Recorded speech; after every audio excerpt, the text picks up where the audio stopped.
que o Trump foi fazer no Oriente Médio e por que o que ele conseguiu foi uma derrota, embora ele e a imprensa, a mídia mancomunada com ele tenha vendido como vitória. O assunto é importante, então vamos tentar resumir a coisa toda em 10 minutos. Seguinte, ele foi lá pedir pinico, foi isso que ele foi fazer no Oriente Médio. Assim, resumindo, para não ficar enrolando, foi pedir pinico.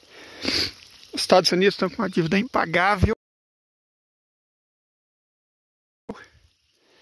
E é o que Michael Woodson disse: dívidas que não podem ser pagas não serão pagas. Só que Sua Alteza Real, através do Emir de Abu Dhabi, já tinha mandado recado: se os Estados Unidos ousarem confiscar qualquer patrimônio árabe ou não pagarem sequer os juros da dívida que eles assumiram, como retaliação, o mundo árabe venderia petróleo em qualquer moeda, menos em dólares. E isso, evidentemente, acabaria com o dólar norte-americano no minuto seguinte, né?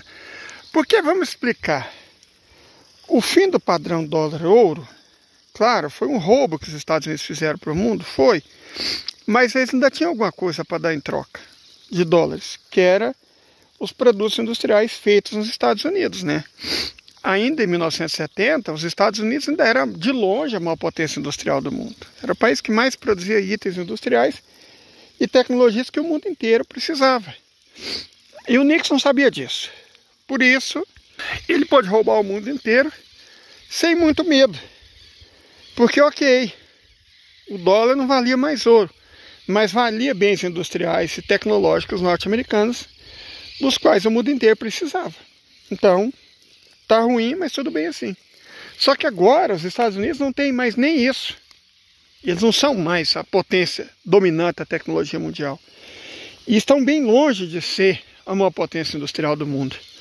Na verdade, a distância que separa eles da que hoje é a real potência industrial do mundo, a China, é cada vez maior. São os Estados Unidos da América que dependem da China. Para não dizer que o mundo depende dos Estados Unidos, ou depende da máquina industrial norte-americana, os Estados Unidos dependem da China. Então eles estão numa situação em que o dólar basicamente não serve para absolutamente nada, a não ser enriquecer os próprios americanos com mais dólares. Vira um esquema de pirâmide retroalimentado. Certo? Essa é a situação do dólar hoje. E diante das dívidas imensas, das quais nós já falamos muitas vezes, está chegando aos 37 trilhões de dólares, só da dívida pública, o déficit fiscal já ultrapassou 2 trilhões de dólares, sabe? A dívida externa já passou 28 trilhões de dólares. O saldo em conta corrente negativo já ultrapassou 34 trilhões de dólares. A dívida privada norte-americana já ultrapassou 100 trilhões de dólares. Os derivativos já ultrapassaram 700 trilhões de dólares, as obrigações não garantidas ultrapassaram 200 trilhões de dólares. Então, quer dizer, é uma dívida tão grande, tão imensa e tão esparramada pelo tecido econômico e social dos Estados Unidos, que não há mais nada que possa ser feito para salvar o país. Basicamente nada. Então não é que o Trump foi lá para tentar salvar os Estados Unidos. Os Estados Unidos não podem ser salvos. A economia norte-americana não pode ser salva. Então, por que mesmo assim ele foi lá? Porque ele não está querendo salvar os Estados Unidos. Igual a gerência do Titanic não estava tentando salvar o Titanic depois dele ter batido. Depois dele ter batido no iceberg, nada mais podia ser feito. O iceberg rasgou o casco dele numa das laterais. Não tinha mais nada que pudesse ser feito. Então qual foi a preocupação dos gerentes do Titanic depois dele ter batido no iceberg? Não foi salvar o navio, que ia afundar de qualquer forma. Foi salvar os mais ricos. Foi buscar salvar os que pagaram mais, né? Nem todos, porque suspeitosamente pessoas que eram muito influentes, mas que eram contra a política financeira dos Estados Unidos, não conseguiram sobreviver ao naufrágio do Titanic, né? Na época não tinha uma outra opção para ir da Europa para os Estados Unidos que não fosse navio, não tinha jeito de avião, ainda não existia essa possibilidade. Então, suspeitosamente, pessoas que se opunham às políticas monetárias e financeiras dos Estados Unidos, mesmo sendo ricas, não sobreviveram. Mas com exceção desses que suspeitosamente eram inimigos da classe bancária que comandava os Estados Unidos, basicamente quem morreu no Titanic foram os membros da terceira classe, as pessoas da terceira classe. Todo o esforço do Titanic foi dedicado para salvar o máximo de pessoas da primeira classe. Então é exatamente isso que o Trump foi fazer lá. Tentar salvar a primeira classe dos Estados Unidos. Ele está preocupado com os bilionários. Cara, quando os Estados Unidos quebrarem, a maioria vai sair de lá, evidentemente. Mas vai para onde? Vai para Dubai. Certo? Vai para Dubai, cara. Eles vão para Dubai. Vão para Abu Dhabi, vão para Sharjah, vão para o mundo árabe. Sabe? É para lá que eles vão. Eles não vão para o Balneário Camboriú. Você acha mesmo que realmente um bilionário norte-americano vai para esse cosplay brega de Dubai, que é Balneário Camboriú? Gente, lógico que não. Eles vão para Dubai, cara. Vão para o original.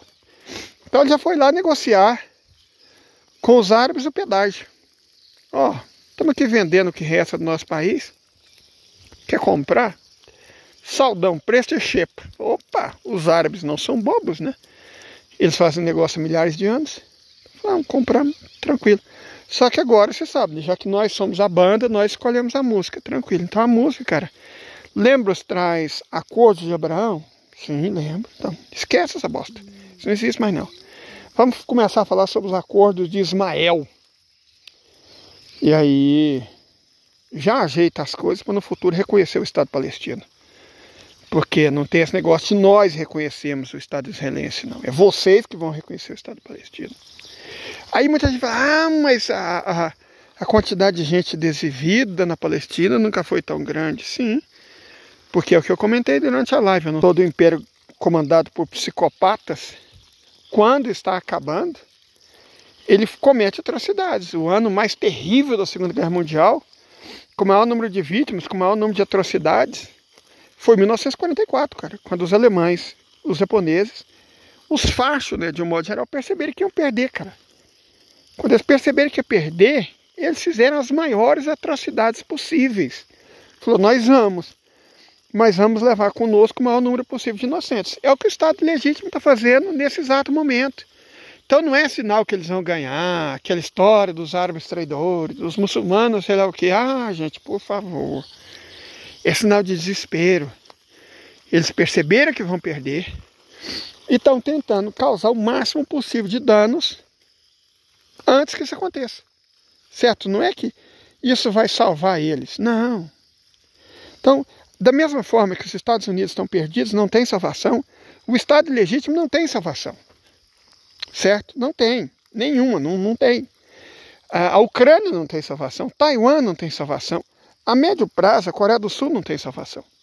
São estados artificiais que eram mantidos pelos Estados Unidos da América, certo? Pelo Ocidente. À medida que os Estados Unidos da América estão se dissolvendo na frente do mundo inteiro, esses estados artificiais também serão dissolvidos. Só que alguns são mais perversos que outros. Então eles estão querendo levar o máximo de gente possível antes deles mesmos irem. É isso que está acontecendo.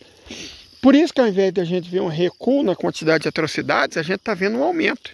Vocês não precisam ter medo. O Trump foi lá tentar salvar o Estado legítimo. Não, gente. Ele nem passou no Estado legítimo, nem fez declaração, nem fez exigência, nem fez menção ao Estado legítimo. Na verdade fez. Ele disse que não havia nada que Israel pudesse oferecer aos norte-americanos. E isso é bem ilustrativo, né? Então, o desespero não é necessário. Ele é compreensível, claro, porque as pessoas ainda estão perdendo suas vidas, né? Coisas horríveis estão acontecendo diante de todo mundo. Está o planeta inteiro vendo as coisas horrorosas que estão acontecendo lá.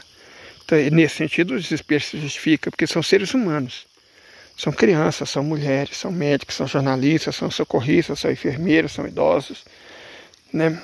São pessoas, provavelmente já passou de 100 mil, perdendo as próprias vidas. Então, claro que você justifica algum desespero, mas não desespero no sentido que esse pesadelo não vai acabar. Sabe, o fato de que as chamas do inferno estejam mais altas demonstra que o combustível da máquina infernal está acabando.